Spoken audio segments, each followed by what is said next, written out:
بسم اللہ الرحمن الرحیم۔ ادب کے چند واقعات سنانا مقصود ہے۔ امام احمد بن حنبل رحمۃ اللہ علیہ نہر پر وضو فرما رہے تھے کہ ان کا ایک شاگرد وضو کرنے آ پہنچا، لیکن فوراً ہی اٹھ کھڑا ہوا اور امام صاحب سے آگے جا کر بیٹھ گیا۔ پوچھنے پر کہا کہ دل میں خیال آیا کہ میری طرف سے پانی بہہ کر آپ کی طرف آ رہا ہے، مجھے شرم آئی کہ استاد میرے مستعمل پانی سے وضو کرے۔ ایک دفعہ حضور نبی کریم صلی اللہ علیہ وسلم نے اپنے سگے چچا حضرت عباس رضی اللہ تعالیٰ عنہ سے پوچھا کہ آپ بڑے ہیں یا میں؟ عمر پوچھنا مقصود تھا۔ ادب کا انداز دیکھیے کہ فرمایا یا رسول اللہ صلی اللہ علیہ وسلم، بڑے تو آپ ہی ہیں، البتہ عمر میری زیادہ ہے۔ مجدد الفسانی رحمۃ اللہ علیہ رات کو سوتے ہوئے یہ احتیاط بھی کرتے کہ پاؤں استاد کے گھر کی طرف نہ ہوں۔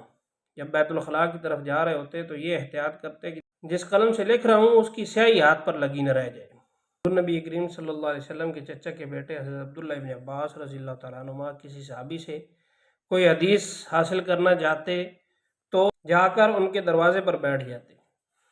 ان کا دروازہ کھٹکھٹانا بھی ادب کے خلاف سمجھتے تھے، اور جب وہ صحابی خود کسی کام سے باہر نکلتے تو ان سے وہ حدیث پوچھتے۔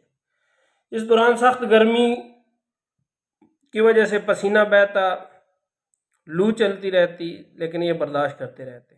وہ صحابی شرمندہ ہوتے اور کہتے کہ آپ تو رسول اللہ صلی اللہ علیہ وسلم کے چچا کے بیٹے ہیں، مجھے بلا لیا ہوتا۔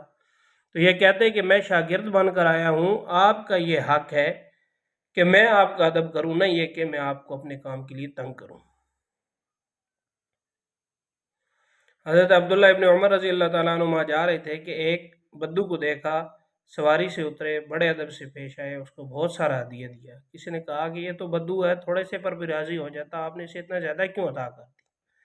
فرمایا کہ یہ میرے والد صاحب کے پاس آیا کرتا تھا تو مجھے شرم آئی کہ میں اس کے احترام نہ کروں۔ آج ہماری تہذیب کمزور ہو گئی ہے تو بہت سی باتوں کی طرح بڑوں کا ادب اور حفظ مراتب کی یہ قدر اپنی اہمیت کھو بیٹھی ہے۔